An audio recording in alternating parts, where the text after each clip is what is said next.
Kung gusto mo mataas, mababa, o kung saan, basta papatamaan ng mga tao. Pero again, kaya natin tinatapon to para ipakita na yung Made in the Philippines, matibay talaga yan. At, again, kung masira siya, pwede nating i-repair dahil nga Made in the Philippines. Yun lang ang maganda doon. Kung ano gusto mo kasi yung kahapon ang ginawa niya, inwersa niya gano'n talaga. Yung ba nga, tinapon ng sobrang taas. So kung ano gusto mong tapon, okay na yan.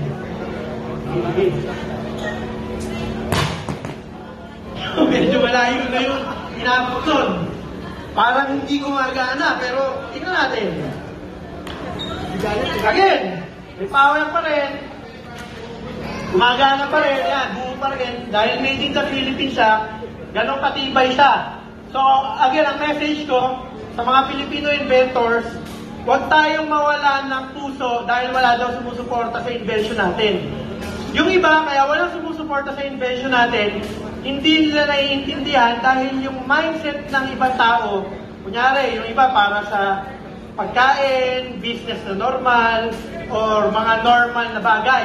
Yung inventor, mas artistic ka, kaya hindi ka naiintindihan. Kailangan mo lang gawin,